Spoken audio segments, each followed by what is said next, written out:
வங்காள பஞ்சம் என்பது மனிதனால் ஏற்பட்டது அப்படின்றது அதோட தலைப்பு.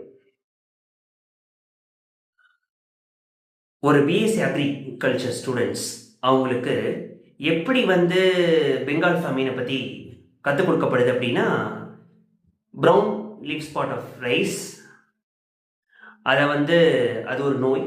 அந்த நோயை உருவாக்குனது ஹெல்மிந்தோஸ்போரியம் ஒரைசே அப்படின்னு. பட் அது ஃபேக்ட். அதனால தான் அ பேடியில நெறைய நெறைய லாஸ அந்த மக்கள் சந்தித்தார்கள். ஆனால் அந்த நோய் மட்டும் தான் அந்த பஞ்சத்திற்கு வித்திட்டதா அப்படின்னா கிடையாது. நோயினால் மகசூல் குறைந்தது. ஆனால் மகசூல் குறைந்தது மட்டுமே பஞ்சத்திற்கு காரணம் கிடையாது. இது நம்ம தெரிஞ்சுக்க வேண்டிய வரலாற்று உண்மை.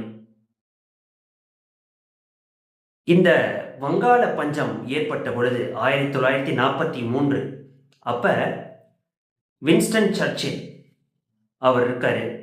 அவர் என்ன பண்றாரு, ஒரு டினையல் பாலிசி அப்படின்ற ஒரு கொள்கையை கடைபிடிக்கிறார்.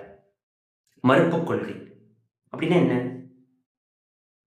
உலகப்போர், இரண்டாம் உலகப்போர் நடந்துட்டு இருக்கு. ஜப்பானியர்கள் அவங்களுடைய ராணுவம் இந்தியாவை நெருங்கிவிட்டது. அப்ப அவங்கள தடுத்து நிறுத்தணும். அப்ப அவங்கள தடுத்து நிறுத்தணும்னா அவங்களுக்கான உணவை நம்ம கட் பண்ணணும்.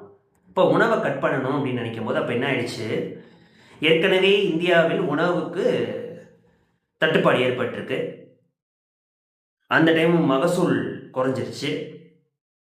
அப்ப என்ன பண்ணிருக்கணும், இருக்கிற நெல் பயிர்களை நம்ம இந்தியர்களுக்கு கொடுத்து காப்பாத்துறதுக்கு நடவடிக்கை எடுக்க வேண்டியது அரசின் கடமை.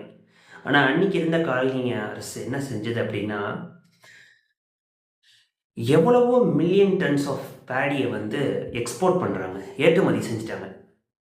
ஸோ அப்பதான் அந்த ஜப்பானியர்களை உள்ள விடாமல் இருக்கும். இதனால மிகப்பெரிய பஞ்சம் இந்தியாவில் ஏற்படும் என்ற அறிவுரை அட்வைசர்ஸ் எல்லாம் கொடுக்கப்பட்டிருந்தும் இந்த மறுப்பு கொள்கையை கடைபிடித்து வங்காள பஞ்சத்திற்கு வித்திட்டார்கள் ஆங்கிலேயர்கள். கிட்டத்தட்ட 40 லட்சத்திற்கும் மேற்பட்டவர்கள் இறந்து போனாங்க. அப்ப எம்.எஸ். சுவாமிநாதன் சிறு பையன், ஒரு சின்ன